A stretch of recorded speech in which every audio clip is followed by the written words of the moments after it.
हे दोस्तों नमस्कार। एक बार फिर से स्वागत है आपके अपने यूट्यूब चैनल देव जी के ट्रिक्स में। तो दोस्तों हम यहाँ पर डेली की तरह यहाँ पर 3 बजे पीईटी का मॉडल पेपर सोल्व करने वाले हैं और लगातार क्लासें आपको दी जा रही हैं।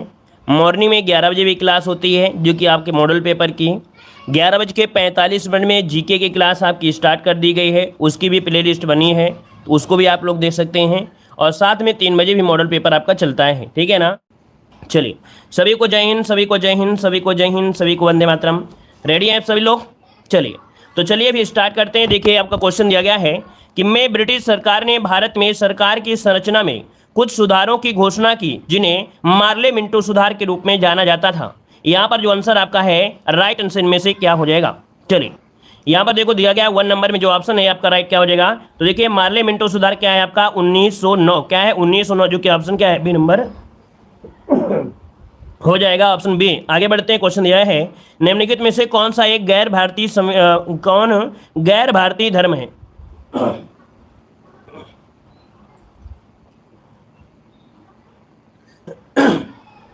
चलिए कह रहा है निम्नलिखित में से कौन सा एक गैर भारतीय धर्म है। यहाँ पर 2 नंबर में ऑप्शन क्या हो जाएगा? देखो बौद्ध धर्म हो गया, जैन धर्म हो गया, यहूदी धर्म, ये तो हैं, लेकिन यहूदी धर्म जो आपका दिया गया है ये गैर भारतीय, तो ऑप्शन क्या बनेगा यहाँ पर? याद रखिए ऑप्शन सी नंबर राइट हो जाएगा। आगे बढ़ते हैं, क्वेश्चन दिया गया है चंद्रगुप्त के मंत्री कौटिल्य उनके महान ग्रंथ के कारण बहुत प्रसिद्ध हुए थे। तो भैया कौन सा ये महान ग्रंथ था इनका? तो यहाँ पर आपका जवाब हो जाएगा कौन सा? ऑप्शन हो जाएगा आपका सी नंबर है अर्थशास्त्र। किस वजह से? अर्थशास्त्र की वजह से प्रसिद्ध हुए थे। ऑप्शन जिसका आ रहा है सी नंबर है राइट हो जाएगा। आगे बढ़ते हैं, क्वेश्चन आपसे दिया गया है कि मोहनजोदड़ो शब्द का अर्थ क्या होता है? मोहनजोदड़ो शब्द का अर्थ होता है क्या? यहाँ पर होता है देखिए 4 का ऑप्शन है आपका b number mount of the dead, है ना, मृतकों का टीला, जिसका ऑप्शन है यहाँ पर बी नंबर है राइट हो जाएगा। माउंट ऑफ द डेड इसका आंसर है राइट हो जाएगा। और यहाँ पर आगे बढ़ते हैं, क्वेश्चन दिया गया है कि पालिशवार पाषाण उपकरण किस युग की विशेषता थी? पालिशवार पाषाण उपकरण किस युग की विशेषता थी? तो यहाँ पर देखिए आपका जवाब इनमें से बनेगा कौन सा? सी नंबर है मध्य पाषाण काल, ठीक है। इस काल में पत्थर के छोटे छोटे औजार भी होते थे, है ना, और यहाँ पर जो भी उपकरण होते थे वो पालिशदार होते थे। ऑप्शन जिसका है सी नंबर है राइट हो जाएगा। अगला क्वेश्चन दिया गया है निम्नलिखित में से कौन सा एक भारत में ब्रिटिश उपनिवेशी शासन का परिणाम नहीं था? निम्नलिखित में से कौन सा एक भारत में ब्रिटिश उपनिवेशी शासन का परिणाम नहीं था? 6 नंबर में। तो देखिए यहाँ पर भारतीय कृषि का विनाश, भारतीय उद्योगों का विनाश, भारतीय व्यापार का विनाश, और फिर दिया गया है भारतीय सामंतवाद का विनाश। दोस्तों 6 नंबर की अगर बात की जाए तो यहाँ पर आंसर क्या हो जाएगा? आंसर यहाँ पर देखिए कह रहा है कौन सा एक भारत में ब्रिटिश उपनिवेशी शासन का परिणाम नहीं रहा है। तो यहाँ पर देखिए भारतीय सामंतवाद का विनाश।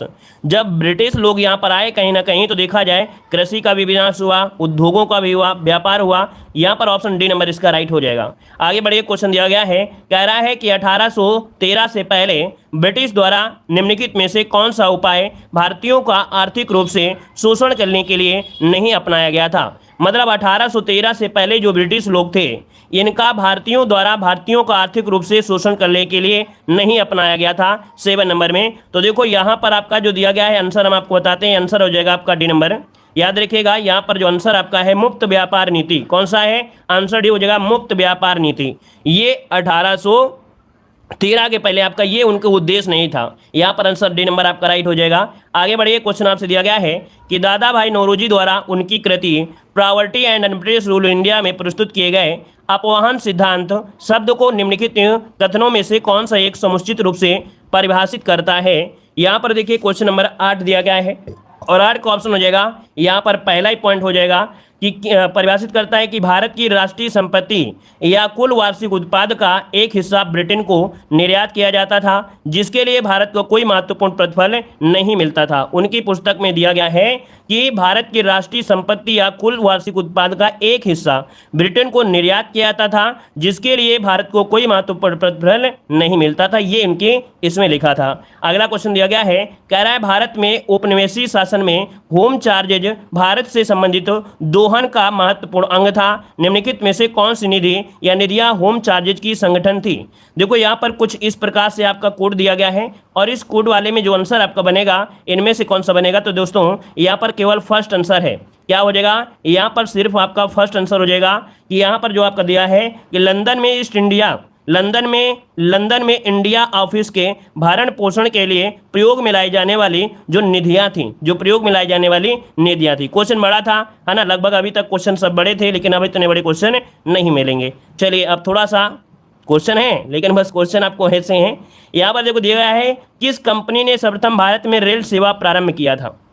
चलिए बताइएगा यहाँ पर क्या हो जाएगा कि किस कंपनी ने सर्वप्रथम भारत में रेल सेवा प्रारंभ किया था।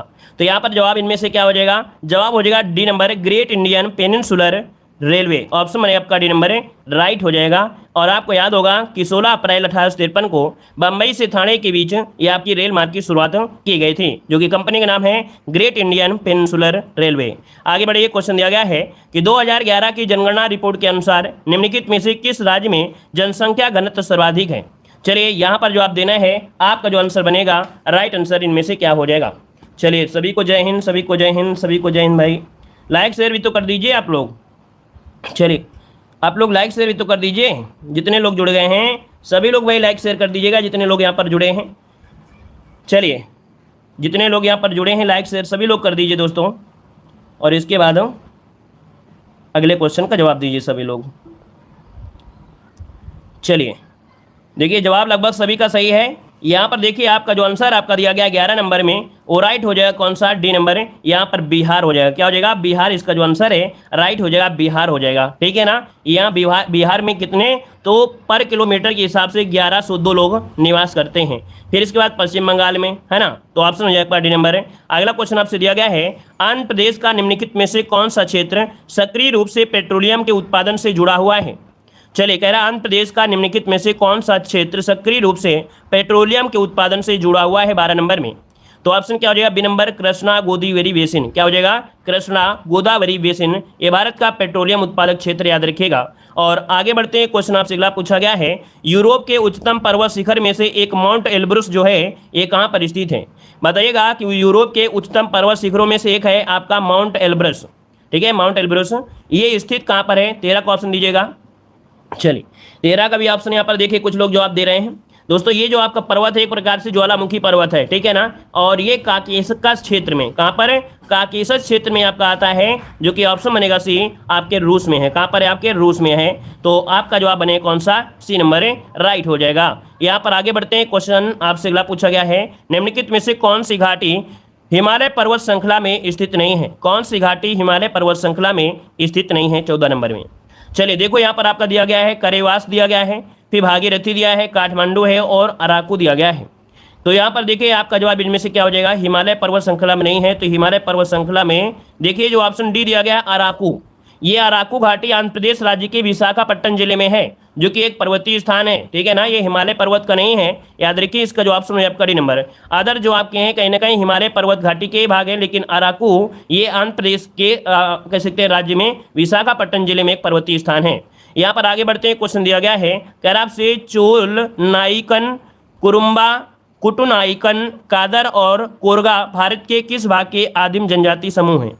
ये जो आपके हैं आदिम जनजातियां हैं और ये केरल में आपकी पाई जाती हैं। इसका ऑप्शन बनेगा सी नंबर है। ये जो आपके दक्षिण केरल है वहाँ पर विशेष रूप से साइलेंट वैली में निवास करने वाली हैं। तो ये जो आपकी जनजातियाँ हैं वो द्राविड़ परिवार से संबंधित हैं। ऑप्शन बनेगा आपका सी नंबर। अगला क्वेश्चन दिया गया है कि न्यूनतम समर्थन मूल्य द्वारा अनुशंसित किया जाता है। तो न्यूनतम समर्थन मूल्य अर्थात CACP ये भारत सरकार के कृषि और किसान कल्याण मंत्रालय का एक क्या है, संलग्न कार्यक्रम है। तो इसका जो जवाब हो जाएगा ऑप्शन क्या हो जाएगा, सी नंबर इसका राइट हो जाएगा। आगे बढ़िए, क्वेश्चन दिया गया है, कह रहा है भारत में बैंकिंग विनिमय अधिनियम में पारित किया गया था।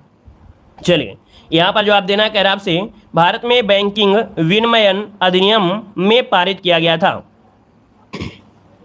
तो जवाब हो जाएगा यहाँ पर, याद रखिएगा 1949 में। कब किया गया था, 1949 में। इसका जो ऑप्शन है यहाँ पर आपका भी नंबर है, राइट हो जाएगा। 16 मार्च 1949 को ये प्रकाश में आया था। यहाँ पर आगे बढ़ते हैं, क्वेश्चन आपसे दिया गया है, कह रहा है राष्ट्रीय सूक्ष्म लघु और मध्यम उद्यम बोर्ड एक वर्ष में प्रत्येक महीने में एक बार बैठक करता है। अर्थात यहाँ पर जो राष्ट्रीय सूक्ष्म लघु उद्यम बोर्ड है ये एक वर्ष में कितने महीनों में एक बार बैठक करता है? तो देखिए 18 नंबर में जो ऑप्शन है यहाँ पर आपका हो जाएगा बी नंबर, याद रखिएगा, प्रत्येक वर्ष में प्रत्येक 3 महीने में। मतलब ये हुआ कि 12 में अगर 3 का भाग देते हैं तो 3 चौको 12, एक साल में 4 बार ये बैठक करता है। प्रत्येक 3 महीनों में एक बार बैठक होती है, याद रखिएगा। तो ऑप्शन क्या हो जाएगा यहाँ पर बी नंबर राइट हो जाएगा। चलिए आगे बढ़ते हैं। क्वेश्चन आपसे अगला पूछा गया है, जनगणना 2011 के अनुसार भारत का कौन सा शहर सबसे कम आबादी वाला है? चलिए, भारत का कौन सा शहर सबसे कम आबादी वाला है 19 नंबर में? तो यहाँ पर जवाब क्या बन जाएगा? यहाँ हो जाएगा डी नंबर कपूरथला। ठीक है, जो ऑप्शन में दिया गया है कपूरथला, यहाँ पर आंसर आपका हो जाएगा डी नंबर राइट हो जाएगा, सबसे कम आबादी वाला है। ये पंजाब का एक शहर है। ठीक है, ये पंजाब का एक शहर है। आगे बढ़िए, क्वेश्चन दिया गया है कि पश्चिम बंगाल में होने वाली मानसून पूर्व की वर्षा को कहते हैं। पश्चिम बंगाल में होने वाली मानसून पूर्व की वर्षा को कहते हैं। इस वर्षा को जो कहा जाता है क्या कहते हैं? इसे बोलते हैं काल वैसाखी। काल वैसाखी कहा जाता है दोस्तों, याद रखिए, काल वैसाखी कहा जाता है। और इस ऋतु में असम और पश्चिम बंगाल के राज्यों में हवाएं तेज चलती हैं, है ना, और इन हवाओं को पूर्वी भारत में नार्वेस्टर और बंगाल में कालवैसाखी के नाम से जाना जाता है। यहाँ पर अगला क्वेश्चन आपसे दिया गया है, कह रहा आपसे भारतीय संविधान का निम्नलिखित में से कौन सा अनुच्छेद विधिक समता यानी कानून के सामने समानता से संबंधित है? दोस्तों यहाँ पर 21 नंबर का जो ऑप्शन है आपका जवाब क्या हो जाएगा? यहाँ पर जवाब हो जाएगा ये नंबर आपका आर्टिकल नंबर 14। एक ऐसे क्वेश्चन आपको हमने बहुत पढ़ा दिया है, देखते ही जवाब बिल्कुल आपको पता चल जाता है कि नहीं इसका आंसर जो बनेगा क्या बन जाएगा। ठीक है ना, तो दोस्तों यहाँ पर जो आंसर आपका आ रहा है वो आपका ये नंबर इसका राइट हो जाएगा। और यहाँ पर अगर पूछ ले आर्टिकल नंबर 13 क्या दिया गया है, तो आर्टिकल नंबर 13 में बोला गया है कि मूल अधिकारों से असंगत या उनका अल्पकरणीकरण करने की जो विधियाँ इसमें बताई गई हैं।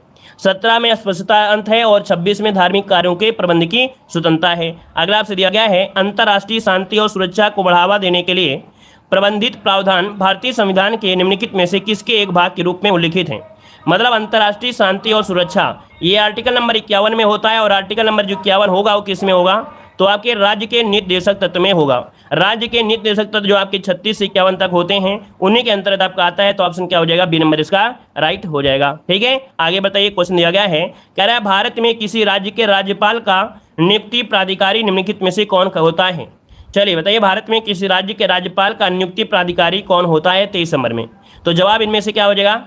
जवाब इनमें से कौन हो जाएगा? भारत के राष्ट्रपति नियुक्ति करते हैं ना, याद रखिए, भारत के राष्ट्रपति ही इनकी नियुक्ति करते हैं। ऑप्शन जो बनेगा सी नंबर इसका राइट हो जाएगा। और यहाँ पर अगला क्वेश्चन दिया गया है कि निम्नलिखित में से कौन सा कथन गलत दिया गया है? कौन सा कथन गलत दिया गया है? पहला पॉइंट दिया है कि भारत के संविधान के अनुच्छेद 61 में राष्ट्रपति के अभियोग की प्रक्रिया का वर्णन है। पहला पॉइंट तो सही लिया गया है। फिर दिया गया है महाभियोग प्रस्ताव संसद के किसी भी सदन से शुरू किया जा सकता है, ये भी सही दिया गया है। अगला है महाभियोग प्रस्ताव सदन की कुल सदस्य का 2/3 से अधिक बहुमत पारित होने पर किया जाता है, मतलब ये भी सही है। महाभियोग प्रस्ताव कब होता है? जब दोनों सदन के द्वारा 2/3 पारित हो जाता है। अगला दिया गया राष्ट्रपति पर राष्ट्रीय सुरक्षा के उल्लंघन के लिए महाभियोग चलाया जा सकता है। तो दोस्तों राष्ट्रीय सुरक्षा से संबंधित नहीं होता है, ये होता है जब संविधान का उल्लंघन करते हैं या संविधान के अनुसार कार्य नहीं करते हैं, ठीक है ना, तब इन पर यहाँ पर चलाया जाता है। तो इस कारण से जो ऑप्शन आपका डी वाला दिया है ये यहाँ पर क्या है? गलत दिया गया है दोस्तों, याद रखिएगा। ठीक है ना, चलिए यहाँ पर आगे बढ़ते हैं। क्वेश्चन दिया गया है कि भारतीय संविधान के अनुच्छेद 161 के अनुसार निम्नलिखित में से किसे सजा माफ करने या सजा में हेरफेर करने की शक्ति होती है? चलिए, सजा माफ करना है तो बताइए यहाँ पर जवाब क्या हो जाएगा? 25 नंबर में कह रहा है भारतीय संविधान के अनुच्छेद 161 के अनुसार निम्नलिखित में से किसे सजा माफ करने या सजा में हेरफेर करने की शक्ति प्रदान है? तो चलिए दोस्तों यहाँ पर जो आंसर आप लॉक करेंगे, क्या लॉक करेंगे?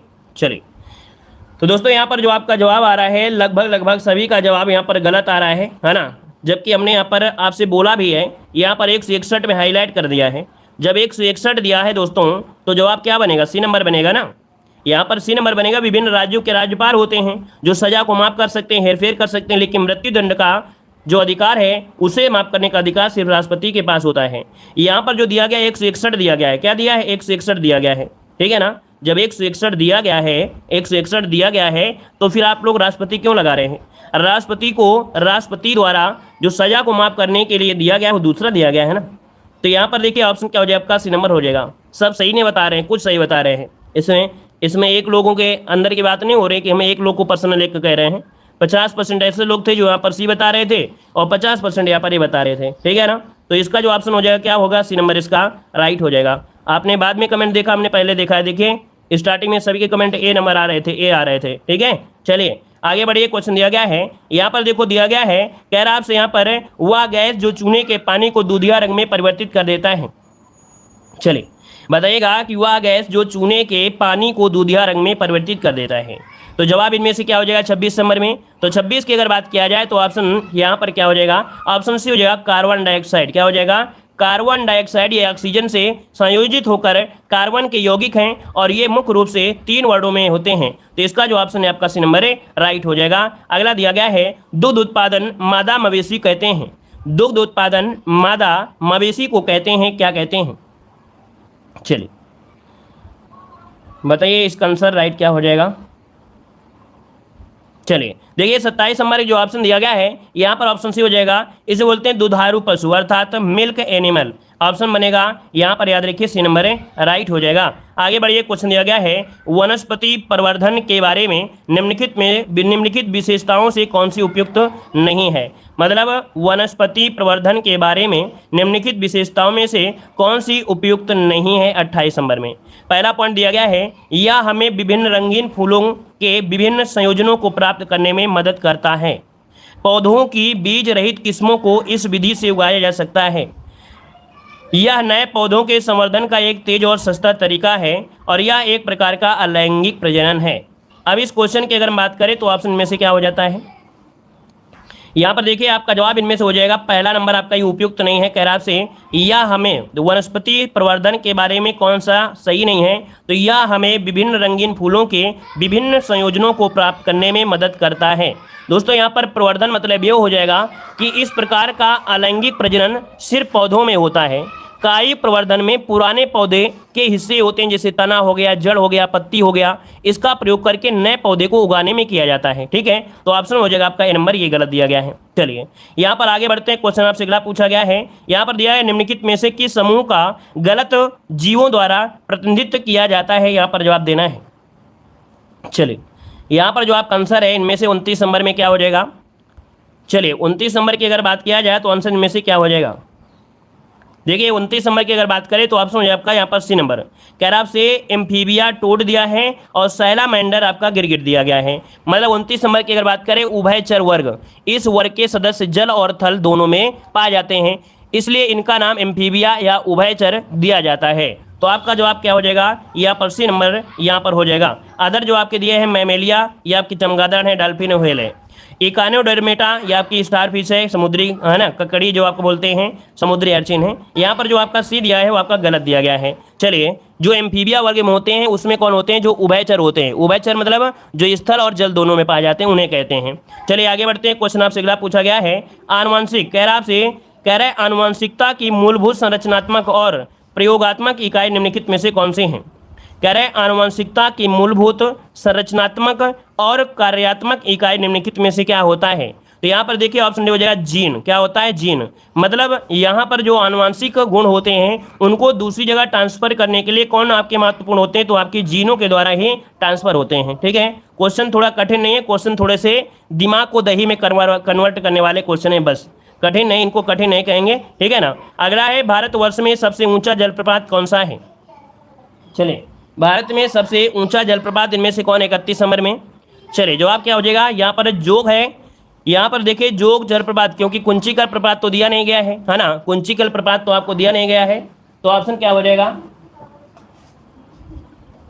चलिए तो यहाँ पर आपको हो जाएगा जोग, जिसे बोलते हैं महात्मा गांधी जलप्रपात। ठीक है ना। अगर ऑप्शन में होता कुंचिकल, क्या होता, कुंचिकल होता, तो हम लोग कुंचिकल ऑप्शन को लगा देते। आगे बढ़िए। क्वेश्चन दिया गया है, येलोस्टोन नेशनल पार्क कहाँ पर अवस्थित है।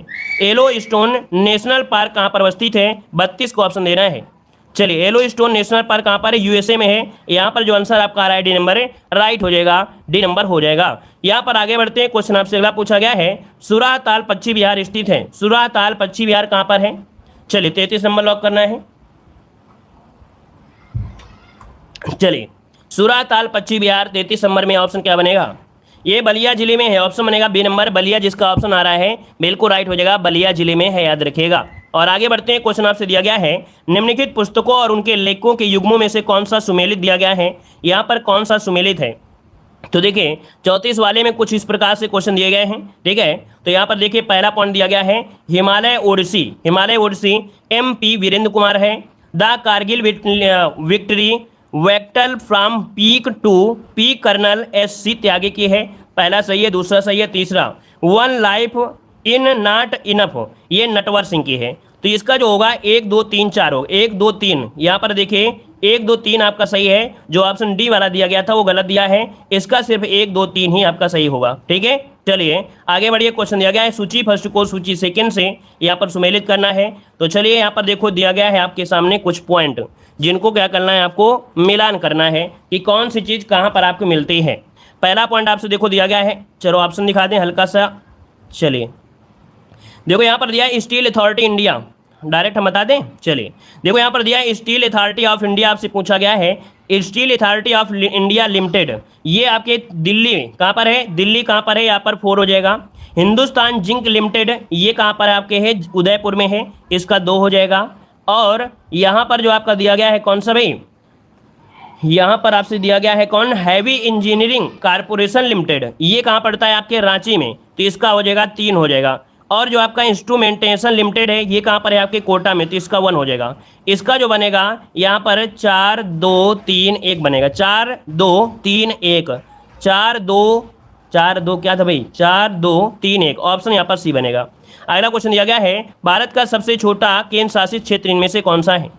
36 नंबर आपसे पूछा गया है और यहाँ पर देखिए आपका जवाब हो जाएगा सी नंबर लक्षद्वीप। क्या है, लक्षद्वीप जो आपका है सबसे छोटा केंद्र शासित प्रदेश है, ऑप्शन सी नंबर राइट हो जाएगा। अगला आपसे यहाँ पर दिया गया है कि अमरनाथ लगभग कितनी ऊंचाई पर स्थित है, अमरनाथ लगभग कितनी ऊंचाई पर स्थित, जवाब देना है। देखो ये क्वेश्चन जो आपके हैं कहीं ना कहीं पूछे गए जरूर हैं, ठीक है, UPSSC में पूछे गए प्रश्न आपके हैं इस मॉडल पेपर में। तभी आपको लगता है जो लोगों ने पेपर दिया होगा या तैयारी किसी न किसी किए होंगे तो उन लोगों को क्वेश्चन लग रहा होगा कि हाँ ये क्वेश्चन उन्हें पढ़ा है, उनके लिए लग रहा है कि हाँ क्वेश्चन सही है। लेकिन जिन लोगों ने नहीं पढ़ा है, UPSSC का कोई पेपर नहीं दिया है, उन लोगों को लग रहा होगा कि ये चीज़ तो नया है। तो दोस्तों ये नए नहीं है, कहीं ना कहीं ये प्रीवियस ईयर क्वेश्चन आपके हैं। ठीक है, तो 37 का जो ऑप्शन है आपका सी नंबर इसका राइट हो जाएगा। 5320 इसका आंसर राइट हो जाएगा। आगे बढ़ते हैं। क्वेश्चन दिया गया है कि भारत का प्रथम तितली उद्यान कहाँ पर स्थित है।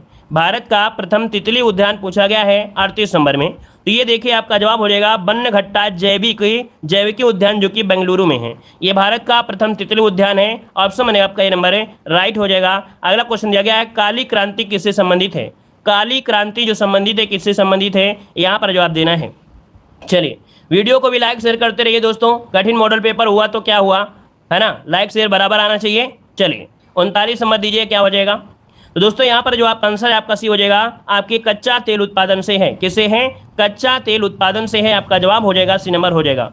यहाँ पर देख सकते हैं हरित क्रांति का संबंध होता है कृषि उत्पादन से, श्वेत क्रांति होता है दूध उत्पादन से, नीली क्रांति होता है मत्स्य उत्पादन से, गुलाबी क्रांति होता है झींगा मछली से होता है, पीली क्रांति सूरजमुखी से होता है, तिलहनों से होता है, रजत क्रांति अंडा से होता है, भूरी क्रांति गैर परमग्रह से, इंधनसी क्रांति इससे।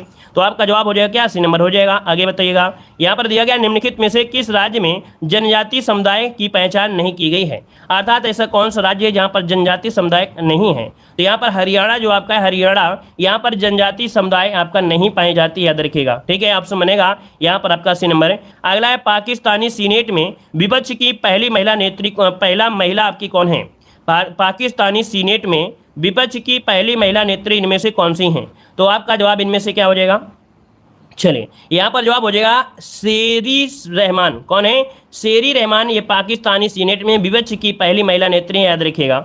और 2018 में इन्होंने अपना कार्यभार संभाला था, ऑप्शन बनेगा यहाँ पर सी नंबर है। अगला क्वेश्चन दिया गया है निम्नलिखित में से कौन सा सही है, कौन सा सही दिया गया है। तो यहाँ पर चलिए थोड़ा क्वेश्चन को छोटा कर लेंगे। तो यहाँ पर बताइए क्या हो जाएगा। 42 नंबर क्वेश्चन दिया गया है।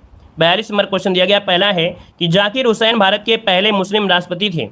सही बात है, पहला ही पॉइंट आपका सही हो गया है, तो आगे जाने की कोई समस्या नहीं है, क्योंकि जाकिर हुसैन भारत के पहले आपके मुस्लिम राष्ट्रपति थे। आगे बढ़िए। क्वेश्चन आपसे दिया गया है कि उत्तर पूर्व ग्रामीण आजीविका परियोजना में किस अंतर्राष्ट्रीय संगठन ने सहायता किया है। कह रहा आपसे उत्तर पूर्व ग्रामीण आजीविका परियोजना में किस अंतर्राष्ट्रीय संगठन ने सहायता की है। यहाँ पर 43 का ऑप्शन क्या हो जाएगा। 43 का ऑप्शन हो जाएगा आपके विश्व बैंक ने। किसने किया है, विश्व बैंक ऑप्शन में आपका ये नंबर। अगला क्वेश्चन दिया गया है निम्नलिखित में किस तारीख को अंतर्राष्ट्रीय शांति दिवस के रूप में मनाया जाता है। चलिए यहाँ पर जवाब देना है अंतर्राष्ट्रीय शांति दिवस। निम्नलिखित में से किस तारीख को अंतर्राष्ट्रीय शांति दिवस के रूप में मनाया जाता है? तो यहाँ पर जवाब हो जाएगा बी नंबर, याद रखिएगा आपके 21 सितंबर को। कब मनाते हैं? 21 सितंबर को मनाते हैं। ऑप्शन हो जाए आपका बी नंबर। अगला क्वेश्चन आपसे यहाँ पर दिया गया है, को वृषभ चक्र और अश्वयुक्त सारनाथ का सिंह चतुर्भुज शीर्ष स्तंभ शीर्ष राष्ट्रीय प्रतीक के रूप में भारत द्वारा कब अंगीकृत किया गया था? अर्थात जो आपका चिन्ह है ना, भारत का जो राष्ट्रीय चिन्ह है, इसको अपनाया गया था 26 जनवरी 1950 को। ऑप्शन सी हो जाएगा 26 जनवरी 1950, इसका आंसर राइट हो जाएगा। आगे बढ़िए, क्वेश्चन आपसे दिया गया है कि भारत और पाकिस्तान के बीच किस वर्ष शिमला समझौते पर हस्ताक्षर किए गए थे?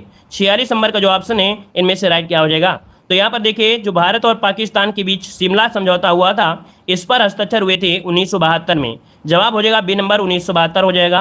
अगला क्वेश्चन आपसे दिया गया है कि अप्रैल 2018 में भारतीय सेना ने कार्यरत सैनिकों, पेंशनरों और परिवारों की आवश्यकता अनुरूप उत्तरवर्ती वेतन पैकेज के लिए के साथ समझौता ज्ञापन पर हस्ताक्षर किए थे।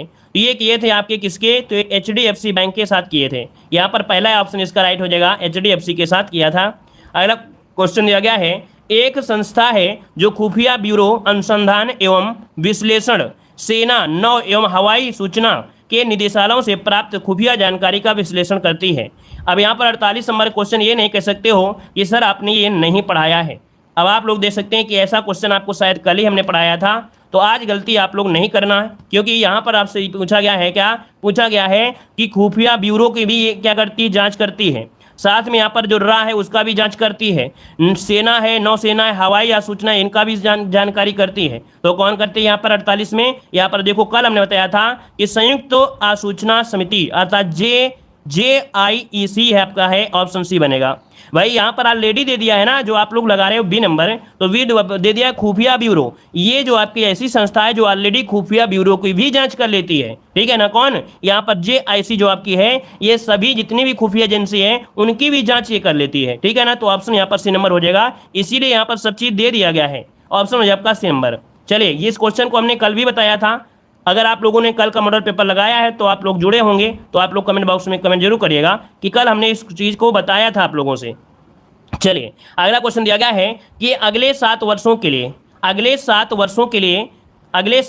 के लिए निम्नलिखित देशों में से किसके साथ भारत ने अक्टूबर 2016 में अपनी व्यापार संधि को नवीनीकृत कर दिया है? तो यहाँ पर देखिए 49 नंबर का सी हो जाएगा आपका, नेपाल के साथ किया है, नेपाल के साथ। अगला है, भारतीय जनता पार्टी की स्थापना जो की गई थी वो कब की गई थी? भारतीय जनता पार्टी की स्थापना जो की गई थी वो कब की गई थी? यहाँ पर जवाब दीजिए, यहाँ पर आंसर में से राइट क्या हो जाएगा?